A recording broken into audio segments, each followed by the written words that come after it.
In 2016, California wife and mother Sherry Papini disappeared for 22 days. When she was found, she told authorities a detailed account of being kidnapped and tortured. Years later, in a stunning twist, Papini pled guilty to making false statements about what happened to her, setting off a media firestorm. Now, for the first time, Sherry Papini is telling her side of the story and revealing shocking new information. Sherry Papini, Caught in a Lie, an ID documentary event, Monday, May 26th at 9 on ID. Set your DVR.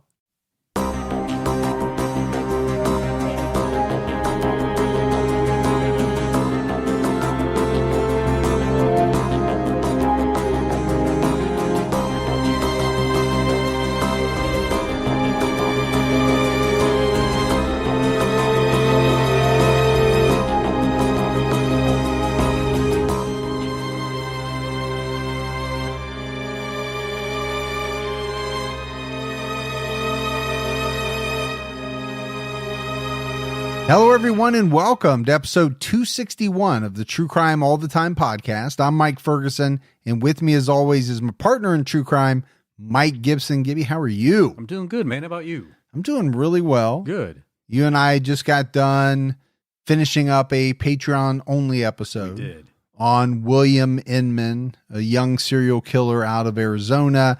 There's some interesting facets to that case, no doubt. A lot of, I would say, bad individuals in that town for a small town. Yeah. A couple of small towns that we talked about, but people doing some things they shouldn't have been doing. That's for sure. Besides the serial killer, some helping the serial killer. Yeah. But if you're a Patreon member, make sure you check that out. If you're not, now's a great time to sign up. It's awesome.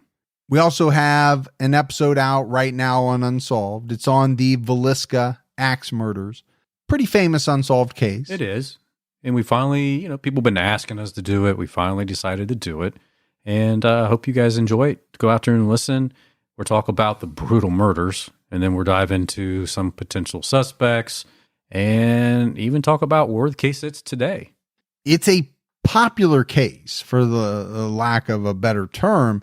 A lot of people are, have an ongoing interest in this unsolved case. All right, buddy, let's go ahead and give our shout outs. For Patreon, we had Karen Thompson. Hey, Karen. Clara Ohlert jumped out at her highest level. What's going on, Ohlert? Dory Vidito. Hey, Vidito. Stephanie K. What's going on, Stephanie? Ryan Fraley. Hey, Fraley. Tomina Ritko. Ooh, Tomino. Jumped out at her highest level. Sarah K. Just good old Sarah K. Milk Toast. Or Meek Toast. Okay. Lori Wendy. Hey, Wendy. Rebecca Zosh. What's going on, Zosh? Candace. Good old Candace. Vinny Villano. Oh, there's a Vinny. Yo, Vinny. Sunita White. Hey, Sunita. Beatrice Neves. What's going on, Beatrice? Tina Taylor. Natalie jumped out at her highest level. Sounds like Tinker Taylor, that movie. Soldier Spy. Yeah, it does. I got you. I knew where you were going. Yeah. Hey, Tina. Paul Tortoriello. Ooh, Tortoriello. Is that like that pasta? Yeah, that's some type of tortellini, I think is what you're thinking of. Yeah. And last but not least, Jay Rayhard jumped out at our highest level. What up, Jay? And then if we go back into the vault, Gibbs, this week we selected Emily Flaws. Hey, Emily. So we appreciate the new support, the continued support. We had some great PayPal donations. We had one for a birthday wish for Janet Mercenendez. Yeah, so that was really cool. Yeah. And we always love it when people do that. We do. And I think the birthday person gets a real kick out of it. Absolutely. Jennifer Warmuth. Hey, Jennifer. Pixel Daddy. What's up, Pixel? And Benjamin Sturos, who wanted me to mention that he made the donation for Vinla Wickman, who he turned on to the show. So we appreciate both of you. We do. We absolutely do. Gibbs, I have to say this. This comes out on Sunday, November 28th. That is our 5-year anniversary to the day. Really? Yeah. Where's my present? From the day that we put out our very first episode. Where's my present? There's no present. You got brand new chairs over the years. Where's my present? But it's kind of amazing. You and I have talked about it. 5 years, so many episodes, the way the show's grown, and just all the love and support that we've received over those 5 years from, fans. It's amazing. And we love our listeners. We appreciate you so much. Yeah, absolutely. All right, buddy. Are you ready to get into this episode of True Crime All the Time? I'm excited. We are talking about Jesus Mezquia and the murder of Mia Zapata. Mia Zapata was a rising star in the grunge music industry. She was the lead singer of a band called the Gits, a popular band in the Pacific Northwest. I've seen it listed, Gibbs, a couple of different ways: grunge, punk rock. Yeah. I think it could go a couple of different ways. But I think the big thing is that, she and her band were on the cusp of national fame. They had a European tour lined up, a second album that was almost completed, and they had just finished up a West Coast tour. That's saying a lot. It's saying a whole lot. And, I think this is a band that opened for some heavyweights like Nirvana, maybe Joan Jett, some big bands. Yeah. And musical acts. Well, Nirvana back in the day, that would have been huge. It doesn't get any bigger than that. Yeah. Mia's life tragically came to an end. On July 7th, 1993, she was raped and murdered by Jesus Mezquia, a sexual predator with a history of randomly targeting women. And her case went unsolved for years, until advancements in DNA technology finally led to an arrest and a conviction. And these cases are always fascinating, right? You and I do a lot of unsolved cases. Obviously, on our Unsolved podcast, we often talk at the end about, especially in cases where they have DNA, right, that it's almost just a matter of time. The technology is advancing so rapidly that they're going to put it together. They will. And there has to be a lot of people out there today who, did very heinous things back, 10, 15, 20, 30, 40 years ago. Yeah. Who are scared, living day to day. They should be scared. They should be scared, but living day to day knowing that it's just a matter of time before the authorities are going to come knocking on their door. Justice is coming. Yeah. And it's powerful. It is. Mia Zapata was originally from Louisville, Kentucky. Or Louisville. Or Louisville, as Gibby likes to say. She grew up singing and playing the guitar. Mia's parents divorced when she was young. Her mother stayed in Louisville, and her father, Dick Zapata, moved to Seattle. Everyone who knew Mia said she was an independent, free-spirited person. She always liked to modify her school uniform to fit her unique style. She enjoyed painting portraits and writing poetry with her friends in high school. Mia's dream was to be a musician, and she was determined to make that happen. You got to believe it to achieve it. I know that's probably something that you put on one of your corny Instagram posts my kids are always telling me about. Got to believe it to achieve it. But it is true. It is true. I'm giving you a hard time, but it is true.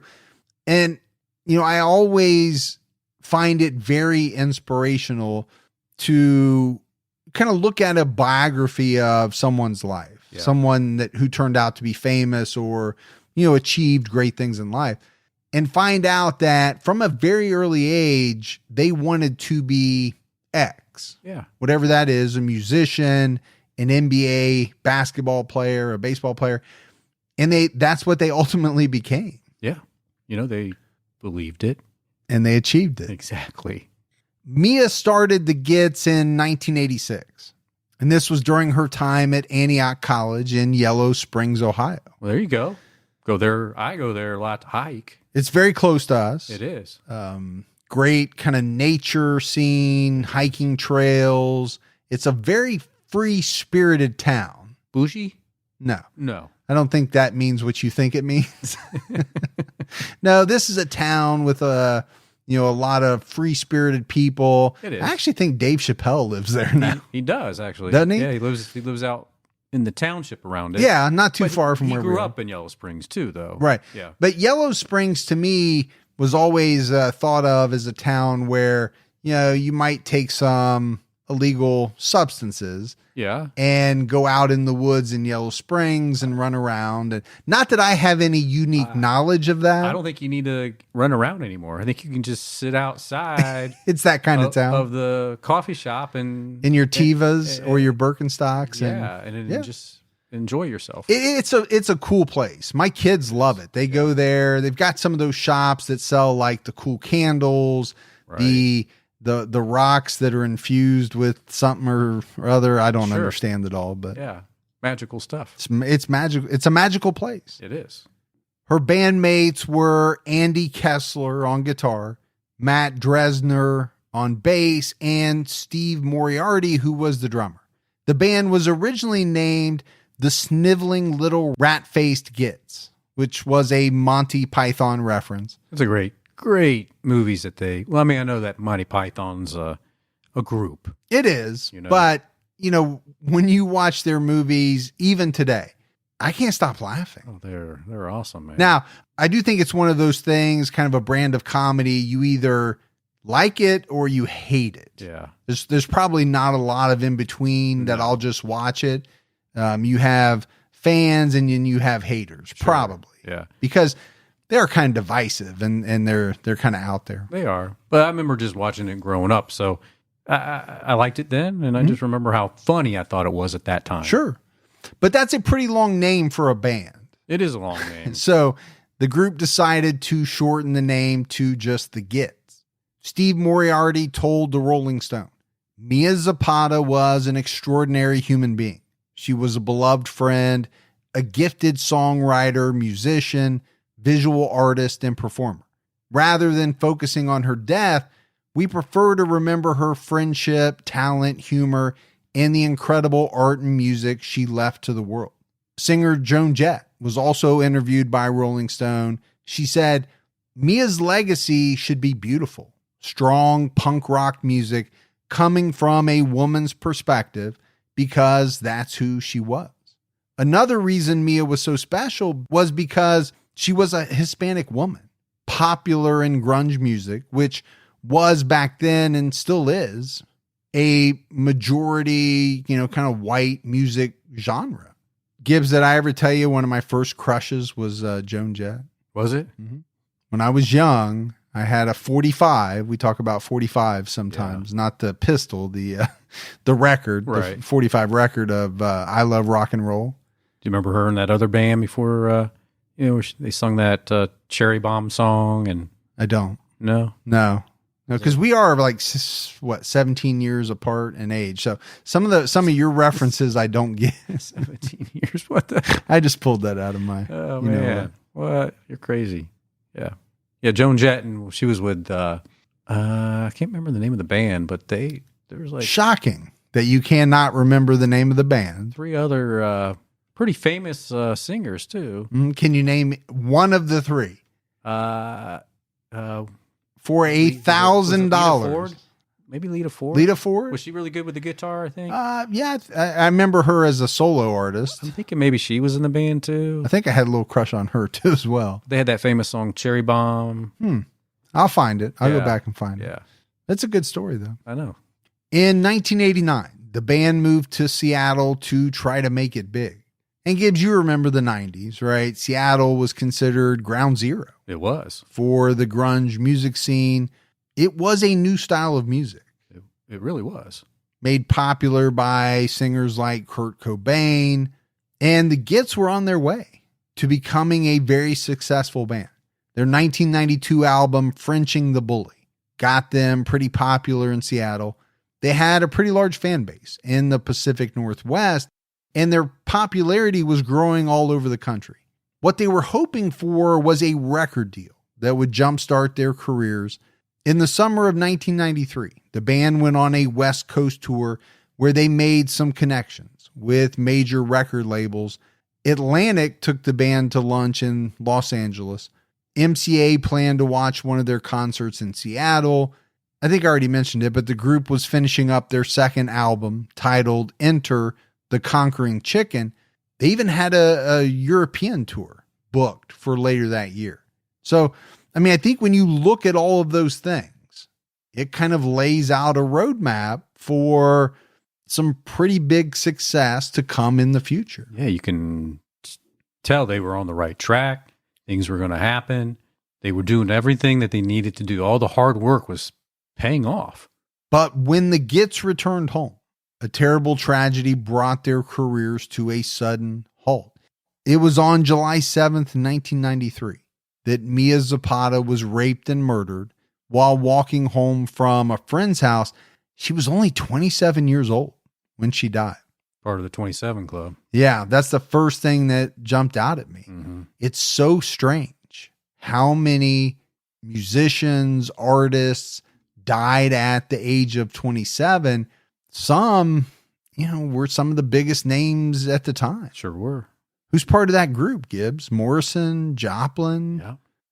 I'm trying to think of some of the others, but there's a whole list of them out there. And it's such a strange age. Hendrix, I think. Was Amy Winehouse maybe even part of that? That's more recent, but yeah. It's just one of those things that people, really look at and say, wow, so strange that at that age, so many stars or people of influence, musicians, artists have died. Very talented people. Yeah, very talented people. The Gits had just returned from a West Coast tour on July 4th. The band was playing for the Rock for Choice tour, which promoted abortion rights, and that was a cause that Mia was very passionate about. On July 6th, Mia rehearsed at Pancreas Production Studio behind Pike Street and 11th Avenue at 8:30 p.m. Mia went to Comet Tavern, a local bar near her apartment. She spent a lot of nights there. According to her friends, she'd been drinking all day, and she continued to drink at the Comet. She was celebrating. They'd just come off this successful tour. She also, Gibbs, I think, wanted to spend some time with her friends. Well, and she was also getting over a breakup. Well, and that's a lot of times why you need to get with friends, right? Exactly. You need that support. You just want to laugh. You want to be with people who you are comfortable with. According to Rolling Stone, at the end of the tour, she told Steve Moriarty, "I don't want to be back in Seattle. I really have a bad feeling here." Whoa. That's an ominous statement. It really is. Now, if you're Steve Moriarty, what do you make from that? And that's the thing. We often look back later after we know what has happened and think, oh, wow, that statement is so ominous. Sure. But does it have the same feeling for the person that it's told to in a different light, before the tragedy occurs? Just recently broken up with somebody. Maybe she didn't want to be in Seattle anymore because of that. Maybe she didn't want to be there. And maybe that's part of the reason. Or maybe it was because she just came off this amazing tour and she loved the cities she was in. Mia left Comet Tavern at one point to walk to a local pizza joint to buy some liquor, but she came back and she stayed for a few more hours. It's kind of weird to leave a bar to go buy some liquor to come back to the bar to drink. Well, let's face it, it's a hell of a lot cheaper. Well, that is true. Because, drink prices at a bar versus going and buying a pint. Yeah. You're going to get a lot more bang for your buck. That's true. Mia left the bar at 1 a.m. and went to her friend TV's apartment in the Capitol Hill neighborhood. TV's full name is not listed in any of the sources, but her apartment was above a small studio that a few bands used as a rehearsal space. Mia's ex-boyfriend, Robert Jenkins, occasionally rehearsed there. When Mia left Comet Tavern, she told her friends she was going to look for Robert. So apparently she checked the studio for Robert before she went up to TV's apartment. According to law enforcement, she was most likely drunk and agitated at the time. Maybe she had a little bit of liquid courage. And that's why she wanted to talk to Robert? Yeah, maybe get some things off her chest that maybe has been bugging her. Yeah, about the breakup. But like I said, he wasn't there. So that's when Mia decided to visit TV at her apartment. She left TV's at 2 a.m. According to some sources, she told TV that she was going to look for Robert again. There are other sources that claim she told TV she was going to catch a cab and just go back to her apartment. And Gibbs, this is very normal for us in researching a case. Sources differ, and obviously it depends on who they talk to. Right. All right, Gibbs, let's take a quick break to talk about Ana Luisa. This is by far one of my family's favorite supporters of the show. I mean, first and foremost, they offer some of the most beautiful, timeless, affordable, quality, long-lasting jewelry. So right there, my family is hooked. But Ana Luisa also has a sustainable mission. We have ordered a number of things from Ana Luisa, both for ourselves and for our loved ones. Right now is a perfect time as we're approaching the holidays. We've been amazed with every piece of jewelry that we've received. When you open it up and you look at the craftsmanship, you look at the beauty, you can't believe what you're getting for the price. You have to check out this company. They have pieces that are perfect gifts for anyone on your list. They have a lot of mix and match pieces. I absolutely recommend checking out Ana Luisa's beautiful, sustainable jewelry. Their pieces start at just $39, and they're currently running their biggest sale of the year. Head to shop.analuisa.com/TCAT, and you can get 60% off your second item. That's shop.analuisa.com/TCAT for 60% off your second item.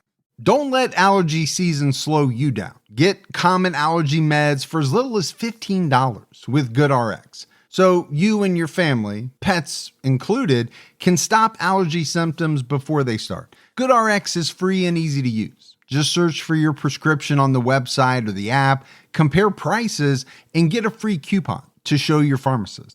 Save at over 70,000 local pharmacies nationwide, including Walmart, Walgreens, CVS, Publix, Kroger, and many more. Check GoodRx before every trip to the pharmacy to save up to 80% on both brand and generic medications. And did you know GoodRx rewards you for saving money too?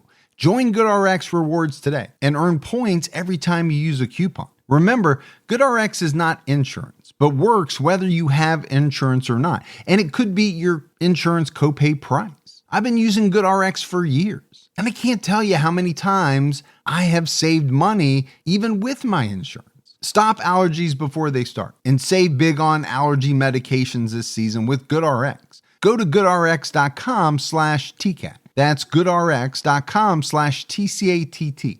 At 3:20 a.m., a passerby found Mia's body. She was lying next to the curb. Her arms were outstretched and her ankles were crossed. The Seattle Fire Department responded to the call. Mia was found on a dead-end street at the 100th block of 24th Avenue South between South Yesler and South Washington Streets. This was less than 2 miles from Comet Tavern. Mia had no pulse, and she wasn't breathing. The paramedics tried to revive her, but they were unsuccessful. You know, her laying that way reminds me of some other cases where the victim's arms were outstretched and their ankles crossed. Yeah, unfortunately, you and I have done a number of cases where it appears as though victims were posed. I don't know for sure if that's the case here, but is it possible that someone, collapsed and just ended up like that? Yeah, I'm sure it's possible. I think you also have to look at it that maybe it's a possible staging, a posing of the body. Mia had been beaten, raped, and strangled. Her sweatshirt was pulled up under her arms. Her hood was tied around her face and knotted under her throat. Her underwear, wallet, and bra were stuffed into the pocket of her jeans. Mia suffered internal and vaginal injuries consistent with rape. She had abrasions to her body and breasts that looked like bite marks. And she had a blunt injury to her abdomen and diaphragm. She also had lacerations to her liver. Had to be hit pretty hard. Yeah, and I think often, right? This wasn't just a single blow. I think what authorities made from all of this was that these injuries indicated a prolonged struggle. Police reports state that Mia was most likely killed inside a car or maybe in an apartment, and then placed on the street afterwards. So that fact alone kind of goes back to your theory that she was possibly staged and or posed. Yeah, because I think if all that struggling was going on out on the streets, even at that time of night, you'd think somebody would have heard something. You would think. Yeah. But it doesn't sound like that's where the struggle occurred. So, if you're inside a car, if you're inside a house or an apartment, much less chance that somebody's going to hear what's going on. Mia's father, Dick Zapata, received a call from the Seattle coroner's office asking him to identify Mia's body. And Gibbs, in many different interviews, he has said this was the most shocking and terrible moment of his entire life. And I don't know how it wouldn't be for any parent. It's just a call you don't want to ever receive. No, I mean, number one, no parent wants to find out that their child is deceased. But think about having to be the one who goes to the coroner's office. They pull back that sheet and there's your child. I can't imagine it, man. I mean, well, nobody wants to, right? No. It breaks your heart. It does. Mia's official cause of death was strangulation, but the medical examiner determined that Mia couldn't have survived her internal injuries, even if she hadn't been strangled. So regardless of her being strangled, she was going to die. Yes. Yeah. But they did list her official cause as strangulation. The Washington State Patrol forensic scientists examined swabs taken from her body. They didn't find any semen, but they did find saliva on the swabs from Mia's breasts. And basically, this was the only DNA evidence found left at the scene. Seems shocking that they couldn't find anything, knowing how brutal her attack was, besides just the saliva on her breast. But if that's all they got, that's all they have to work with. One of the first things that jumps out to me, Gibbs, is really a question. Did her attacker, did her rapist wear a condom? Could have. Could have, because there was no semen found at the scene. 5 weeks after Mia's death, a young woman walking along 10th Avenue near Union Street, which is just a block over from Comet Tavern, spotted a car following her. She thought at first the driver was going to offer her a ride, but then she noticed that he was masturbating while he followed her. So she wrote down the license plate and gave it to police. They wouldn't find out until years later that the car belonged to Jesus Mezquia, Mia's killer. Talk about some foreshadowing. Yeah, and we're going to talk about how they solve the murder. I don't have this information, but I do have the question. You have the license plate. Why couldn't they figure out that the car belonged to Jesus Mezquia back then? Seems strange. It does. Because Mia's murder went unsolved until 2003. 10 years. 10 years. Now, the lab had the saliva samples, but, we've talked about this before. At the time, DNA testing, it just wasn't all that advanced.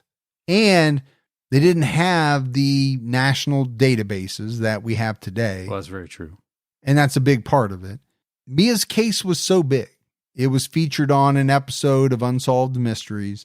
There were a lot of people, Gibbs, that suspected Mia was a victim of the Green River Killer.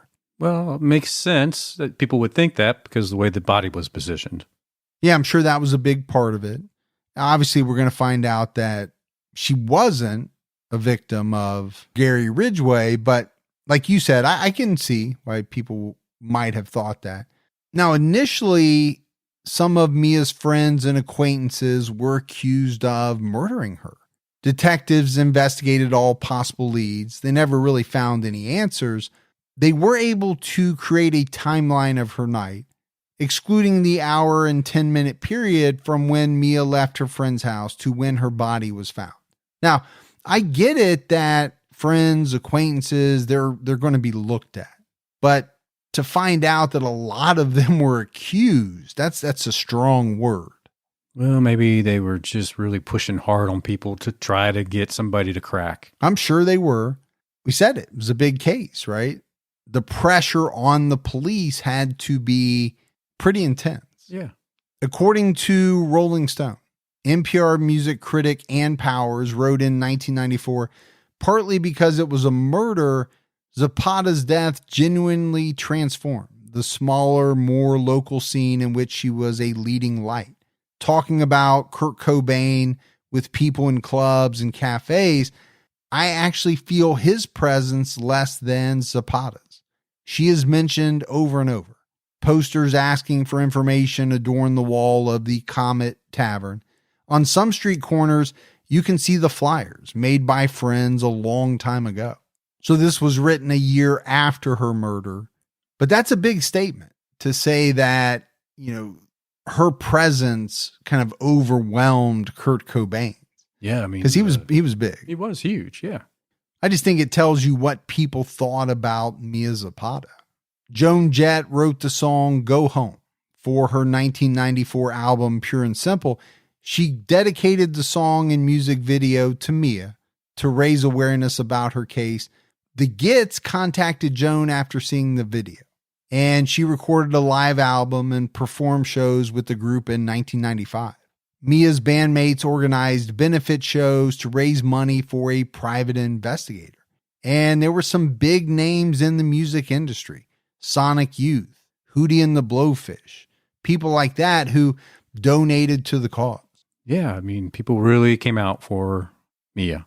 But I like what the band's doing here. They're helping raise the money. They're using this money to get additional help investigating what happened. Who did this? Why did they do this? Well, obviously, Gibbs, they loved her very much. The Gits raised enough money to hire a PI named Lee Heron. She spent most of her time investigating Seattle musicians. She told CBS, I would go to a lot of the concerts and talk to people in the hallways, out in the alleyways. I got to know all the players. I figured out the relationships. Heron was the one who learned that Mia was going to see her ex-boyfriend. She found out that Mia planned on confronting him, but he was with another woman that night. The police verified Robert's alibi and eventually dismissed him as a suspect. Heron suspected that someone picked Mia up in their car, beat, raped, and strangled her, then dumped her body in the street. Gibbs, she worked on this case for 4 years, but never really got any of the answers that she was looking for. Yeah, I think all her leads just kind of fizzled away. And that's got to be tough for anyone, a PI, a detective, an investigator, to work on something for 4, 6, 8, 10 years and never be able to get the answers you're looking for. I know there are some cases that haunt detectives for the rest of their lives because they want to solve them so badly, but they just never do. Yeah, I mean, a lot of them retire not ever knowing what happened. And it haunts them. It does haunt them. In 1996, the band organized a benefit album titled Home Alive, The Art of Self-Defense, to honor Mia's memory. Bands like Nirvana, Soundgarden, Pearl Jam, and others contributed to raise funds for Home Alive, an organization that encourages women to take self-defense classes. Man, that's some huge names there. That's like some of the biggest in the entire grunge scene. Exactly. Yeah, some of them just the music. And scene. just music. Yeah, you're right. I shouldn't limit it to grunge because, those bands were so big. After Mia's murder, women across Seattle enrolled in self-defense classes, but they realized the classes were ineffective and they were also expensive. So Home Alive created a new curriculum, taught classes, and made connections with other self-defense organizations. Home Alive is still active today as a volunteer collective. Which is awesome. It is awesome. We often talk about good things coming, in the wake of tragedies. Well, here's one right here. Then after 9 long years, advancements in DNA testing helped solve Mia's case. The King County Medical Examiner's Office preserved Mia's swabs for 9 years. In 2002, detectives Richard Gagnon and Greg Mixell were assigned to Mia's case as part of their work for the Seattle Cold Case Squad. Gibbs, they had a list of about 300 cases. That seems large. It's a lot of cases. But they decided to start with sex-related murders because a lot of those had the most DNA evidence left behind. So better odds to solve. Well, with the advancements. Sure. Yeah, absolutely. The detectives submitted swabs from Mia's body to the Washington State Patrol Crime Lab for DNA analysis. Only a tiny bit of DNA was collected, but they hoped it would be enough to get the answers that they needed. The lab used PCR to amplify the DNA. They found 2 DNA profiles, one for Mia and one for an unknown male. The lab entered the DNA into the national database in June 2002, but there were no matches at the time. And, this is something that is kind of frustrating. It is.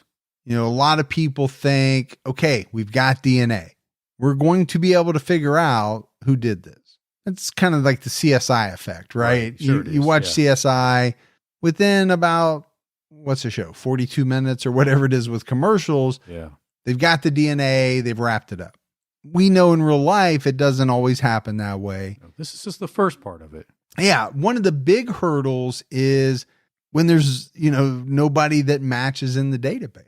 Now, we're circumventing some of that now with the genetic genealogy, the forensic genealogy, that type of stuff. Starting to close some gaps.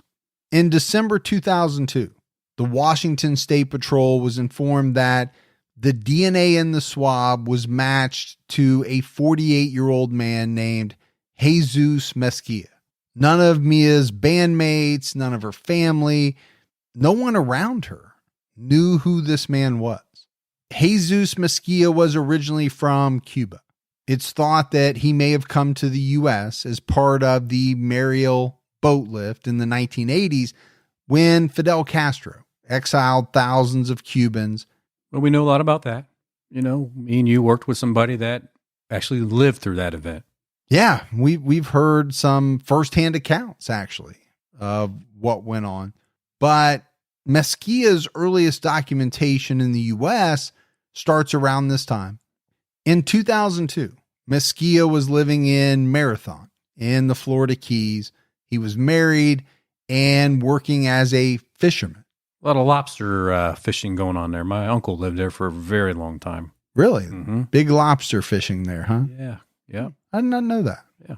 So although his life seemed pretty peaceful, you could almost say idyllic, Mezquia had a long record of charges in multiple states. In 1997, he was convicted of aggravated battery of a pregnant woman.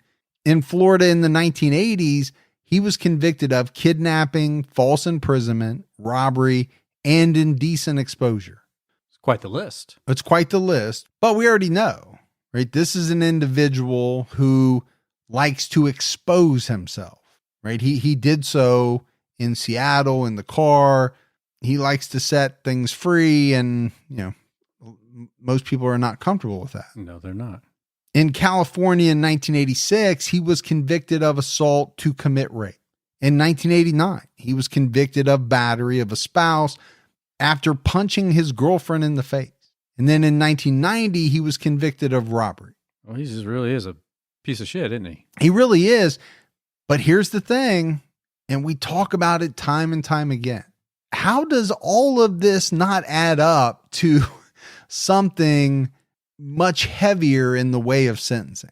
It's quite alarming for sure. Like, what are the systems not talking to each other? Are they not aware? Yeah, and that's possible, right? If you're moving around from state to state, I mean, your record follows you, though. I don't know. It just seems to me as though, let's say in the 80s, it just didn't seem to take into account past convictions all that much, at least from the research that we've done and the cases that we've gone through. Mezquia was on probation after a 2002 felony conviction for possession of burglary tools. As part of his probation, he was required to submit a cheek swab sample. A 2001 Florida law expanded their felon database to include robbers and burglars. Their goal was to get all felons in the database by 2005. Thank goodness they started that. Yeah. So obviously this is how his DNA ended up in the database. Now, although the DNA matched, the police couldn't make an arrest right away. I mean, they had to prove that this guy was even in Seattle at the time of Mia's murder. And the way that they did that was through arrest records and traffic citations. Well, when you got somebody like this guy, always getting in trouble, he's going to leave a trail. Yeah, absolutely. The Washington State Police learned that Mezquia was living in Seattle.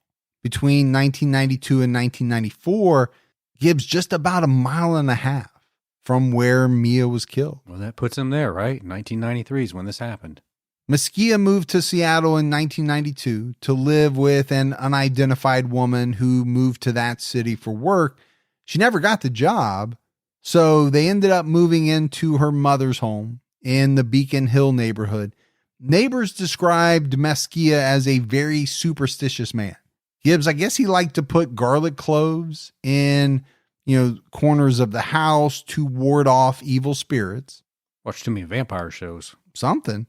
He was described as tall, physically striking, and he liked to wear flashy gold chains, bracelets, and rings. All right, he sounds a lot like you. The gold? Yeah. Physically striking, flashy, multiple layered gold chains, bracelets. I don't leave the house with at least 3 or 4 around my neck at a minimum. And your shirt has to be unbuttoned so that everybody can see them. Well, no reason to wear them if people aren't going to see them. Now, Mezquia had no job when he and his girlfriend lived in Beacon Hill, but occasionally he babysat his neighbor's child. So, all right, I don't know what type of vetting we're doing on the babysitter here, but maybe you need a better vetting job. This is not the kind of person, if you knew his entire rap sheet, and I'm sure this person didn't, but if you knew it, you would say, no way in hell am I leaving you alone with my child. Well, I'm sure they couldn't believe it when they found this out years later. Yeah, if they ever did. After the fact. I'm sure they did. Eventually, he and his girlfriend moved into an apartment in the Lesky area where Mia lived. Mezquia liked to go fishing a lot. His neighbors said that they were scared of his intensity. So that's something you don't hear all the time. I get it. People are scary. They were scared of how intense this guy was. I've noticed some people like that in my past, and it is a little unnerving. It really is a good word, I think, for it. People do give off like an intense vibe, right? The way that they stare, the way that they present themselves. I think that's what was happening here. And I think just on top of that, they just thought there was something off about him. They couldn't figure out exactly what it was. I mean, he was vague about where he was from, and it came out that he lied about his age. I'm guessing he made himself younger than he was. Yeah. Who doesn't lie about their age from time to time?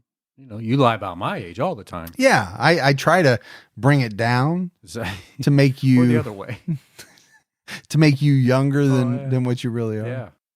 Once the temps start rising, I realized I was back in the same worn out rotation. Same tank, same shorts, same everything. So I gave my daily uniform an upgrade with Quince. Their pieces are easy, elevated, and somehow make me feel more put together without even trying. Like they're 100% European linen shorts and dresses from $30. Luxe swimwear, Italian leather platform sandals, and so much more. The best part, everything with Quince is priced 50 to 80% less than what you'd find at similar brands. By working directly with top artisans and cutting out the middleman, Quince gives you luxury without the markup.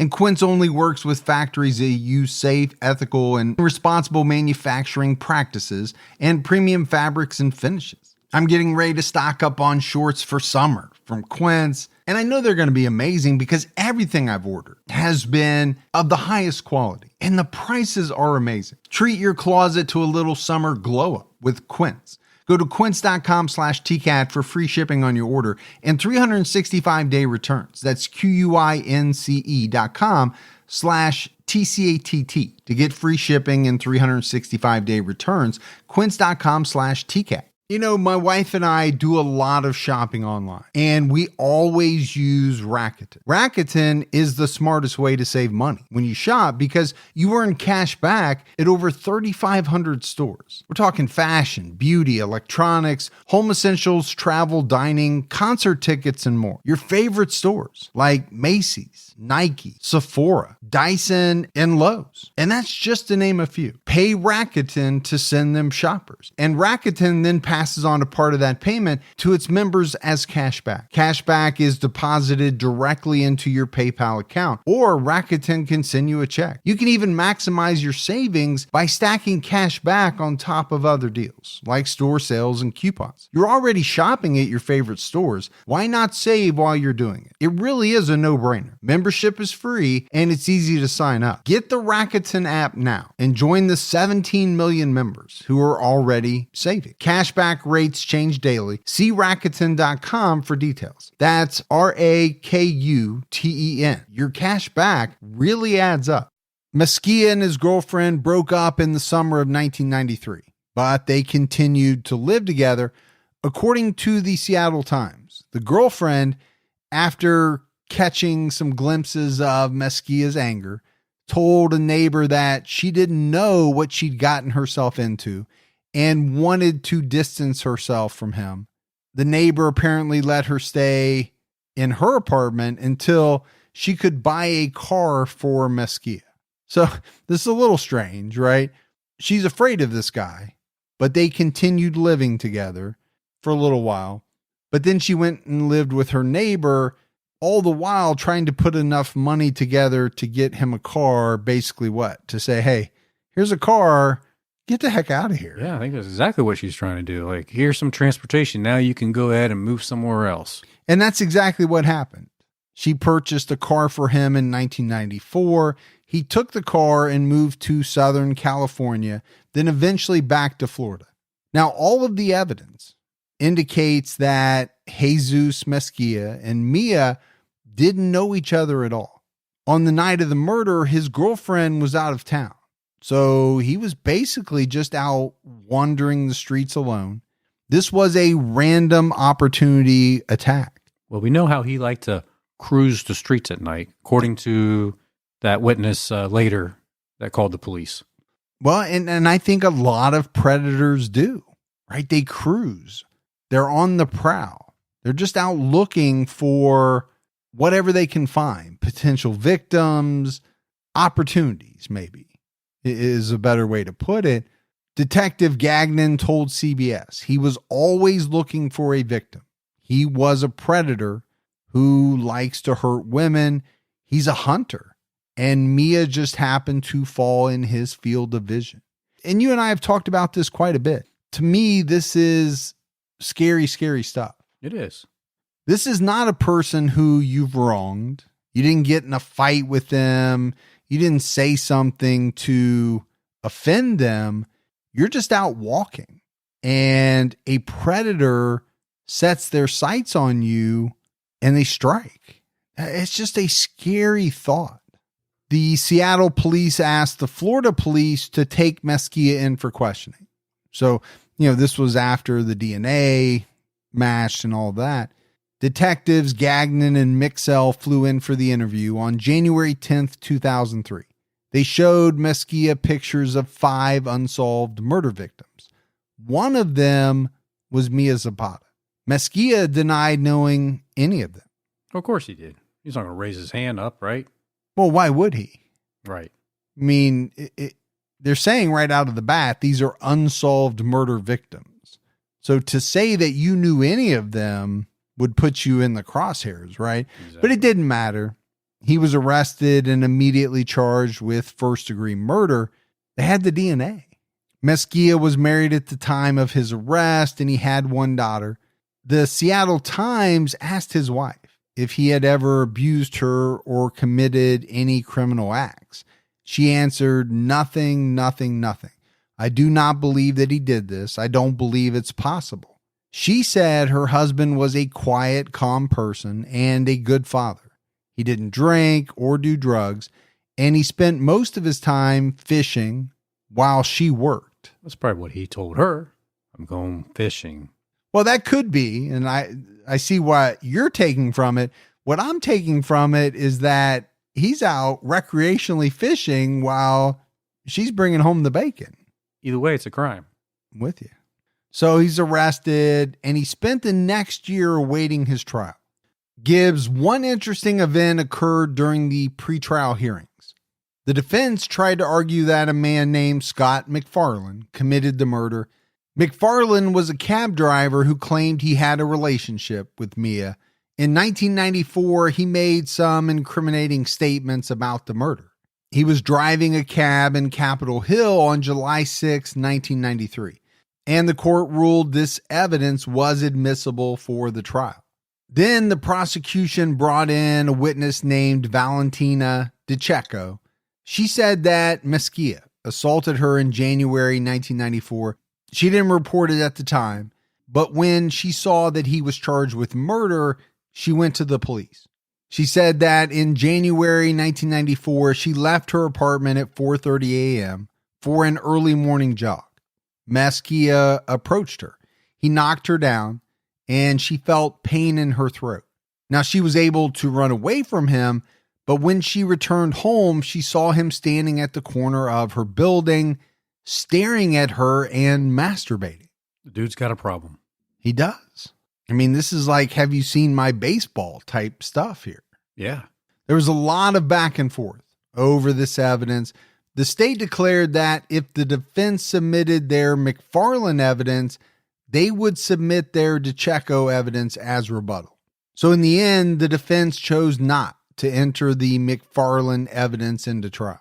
Mezquia's trial started on March 8th, 2004. The defense argued that the saliva didn't prove he raped or killed Mia. The paramedics who tried to revive Mia may have corrupted the DNA samples. They theorized that they may have somehow transferred Mezquia's DNA to her breasts, or the DNA came from contact hours or days before the murder. So basically what the defense tried to do was suppress the DNA sample, but the court denied the motion and ruled that Florida police lawfully obtained the DNA without any assistance from Washington police.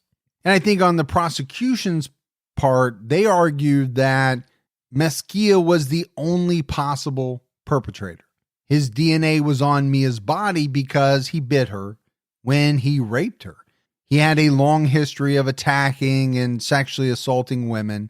He saw Mia walking alone and took the opportunity to attack her when she was vulnerable. I mean, they're headed down the right direction, right? They've got science on their side with the DNA, and then you got his history. His history speaks volumes. And I think it would be very powerful to the jury, especially both of those combined.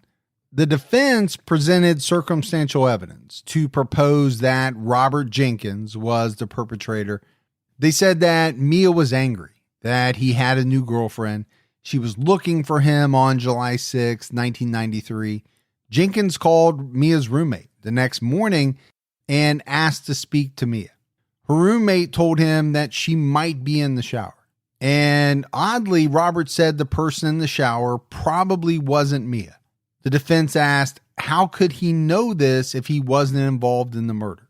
Additionally, one of Mia's friends said Jenkins sometimes, quote, went crazy and had attacked Mia in the past. So you and I talk about this, especially when we get deep into trials. The defense is going to bring out everything, that they can. What's their job? They're trying to raise some reasonable doubt. Now, this is all circumstantial, but it's a theory. They're floating a theory that Mia's ex was the perpetrator. The prosecution claimed that although Mia was angry with Robert and told TV she was going to find him, there was no physical evidence connecting him to the murder. Mezquia's trial lasted 8 days. On March 25th, 2004, he was found guilty of first-degree murder. Some of the jury members later said they argued a lot during their 4-day deliberation. They tried to come up with possible scenarios to explain how the DNA could have gotten on Mia's body. It can be very difficult to figure that out. And I think that's what happened. Ultimately, they decided there was no other explanation other than the fact that Mezquia raped and killed her. So 4 days is a long time to deliberate. It sounds like they were going through any and every different type of scenario they could think of. They couldn't come up with one, Gibbs, that would explain legitimately how his DNA was found on her breasts. Mezquia was sentenced to 36 years in prison on April 30th, 2004. Steve Moriarty said outside the courthouse, "I'm just glad that he'll be rotting in prison and that we'll be able to live a little bit freer lives." I mean, it's got to feel good to know that your best friend, your bandmate, the person that did this to her, day has come. Yeah, he's going to pay for what he did. On August 23rd, 2005, the State Court of Appeals confirmed Mezquia's conviction, but overturned his sentence because of a Supreme Court ruling known as the Blakely decision. According to the Blakely decision, any factor which extends a sentence beyond the standard range must be proven to a jury or admitted to by the defendant. The standard sentence for first-degree murder was 18 to 28 years. So his sentence was 8 years longer than the standard range.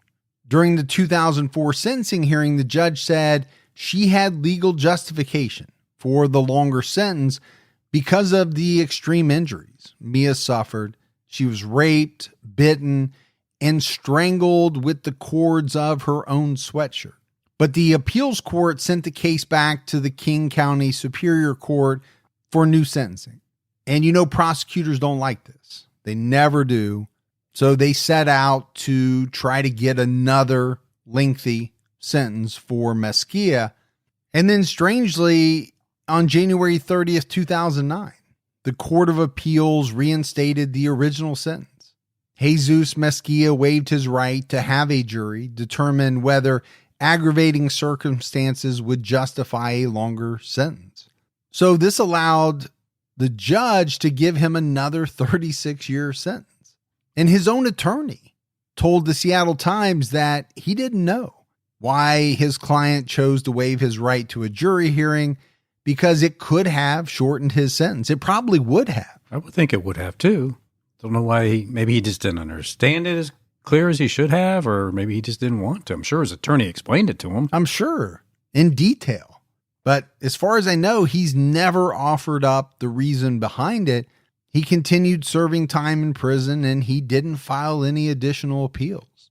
Jesus Mezquia died on January 21st, 2021, in a Washington hospital. He was 66 years old. The Washington Department of Corrections never listed his cause of death. And Gibbs, as we wrap up this case, it took 10 long years. But Mia's family and friends and bandmates, they finally got the justice and closure that they needed. I think when you look at her case, it's one of those examples, we've talked about many of them, of how DNA can get answers with a little bit of time, a little bit of luck, and I think a lot of advancements in technology. In this one, thankfully, the medical examiner's office saved her swabs, and the police never gave up on her case, which unfortunately we do see that happen sometimes in some of the unsolved cases we do. Yeah. We also see where evidence is lost, mishandled, contaminated, to the point where, the technology now exists, but when they go to try to get the sample, they got nothing to work with. But you're right. It did. A lot of time, a lot of luck, but it all paid off in the end. Everything just kind of lined up after 10 years. And then it took another 6 years to finally get, the sentencing conviction all straightened away. Yeah, obviously, I'm glad it all worked out. We could have easily been talking about this on Unsolved if everything didn't line up. Without the DNA, we probably would be profiling this on Unsolved. I think the other thing you have to talk about is that, Mia's case is just another unfortunate reminder for many women to try to be safe. If you're walking alone at night, it's something that you and I have talked about from the beginning. We have. And it's not just women, right? Everybody needs to keep their head on a swivel. You need to be vigilant in order to protect yourself from a predator like Jesus Mezquia. If you're interested in learning more about Home Alive's self-defense classes or volunteering for the organization, you can visit www.teachhomealive.org to get more information. It does sound, Gibbs, as though they really offer a very valuable service. And a TCAT safety whistle doesn't hurt either. No, make some noise. But that's it for our case on Jesus Mezquia and the murder of Mia Zapata. It's just another one of those cases of a young person with all of the talent in the world coming in contact with a predator who is out stalking, looking for a victim. I think, as we often talk about in the unsolved cases, how far could she have gone? How big would this band have gotten? How famous would she have been? Oh, man. And that's just one part of it. Sure. That's not even the biggest part. It's just a question. The big thing is her family missed out on, their time with her bandmates, her friends, everybody who knew her and loved her. Right. She was young, 27. Yeah. We got some voicemails, Gibbs. You want to check those out? Let's hear them. Hey, this is Hope. I'm from Western Kentucky, and I just wanted to say I just started listening to you guys, and it helps me. I have a very long commute to work and back, so it keeps me occupied. I did want to make a recommendation. It happened close to where I live in 2008. A man called Kevin Dunlap. He was a former special operations soldier, and he killed 3 children and attempted to kill their mother. It turns out he was missing his frontal lobe, but he did plead guilty and is currently sitting on death row in Kentucky. So I definitely think it's an interesting case if you guys want to cover that. But thank you so much for all that you guys do, and keep your own time taking. Definitely sounds like one that we need to check into. Yeah. We've heard of people having damaged frontal lobes. I don't think I've ever heard of a criminal who was missing their frontal lobe. I didn't even know that was possible, to be honest with you. Interesting. Oh my God, I'm actually doing it. I'm leaving a voicemail. So I started watching true crime all the time, maybe, 2 or 3 weeks ago. I discovered it as a suggestion, and I've been binge watching so much that I've gotten current on all the episodes from the start of the podcast up until this October. So I'm like maybe 4 episodes behind, because I literally listen to it all day long. I listen to it while I'm working, while I'm cooking. I doze off to it while I'm going to sleep. I mean, I love you guys. Gibby, you're my dude. You're my dude. I love you so much. You don't understand. Guys, keep it up. Keep your own time ticking. Stay safe. I'm actually doing this shit. And I don't know if I can say that on the voicemail. But I will say I spent weeks sort of kind of laughing at folks who left voicemails, and I sort of thought it was corny. And then I started developing FOMO, and I wanted to be a part of the community. So I'm leaving a voicemail. I love you guys. I'm going to always listen for as long as you stay on the wave, and keep doing it. Well, we love you too. She's actually doing it. She did it. She did it. It's awesome. I'll do it again. Later on. So that's very cool. I mean, obviously that makes us feel good. We appreciate it. Hi guys, this is Susan in Illinois again.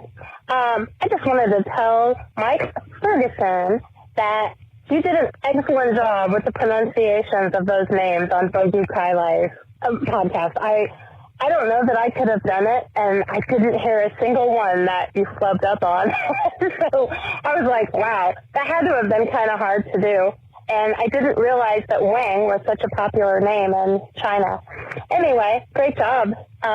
Great podcast. I love it. It's the best one ever. The only one I really listen to on a faithful basis. So hope you guys have a great holiday. Stay safe and keep your own time ticking. Well, I did a lot of phonic classes with Mike to get him prepared for that episode. A lot of tutoring. A lot of tutoring. You know, we got through it. But I will say it was a very tough episode because I kept questioning myself, saying the names over and over, but I kept questioning, okay, am I saying it right? You know, I don't know that we'll go back to China too soon, just because it was a very tough episode. It was, but I'm glad we did it. Yeah, no, me too. I mean, we need to branch out and do different types of cases, go different places. But it may be a while before we take that very, very long flight back. Well, I can't wait to go back so we can do a little Mandrion. Okay. I got you. Not sure what that is, but we'll go with it. All right. We had one thing in the mailbag, and it was from Cheryl Reed. She sent us some True Crime Addict pins. Very cool. They are cool. Yeah, we appreciate it very much. All right, buddy, that is it for another episode of True Crime All the Time. So for Mike and Gibby, stay safe and keep your own time ticking.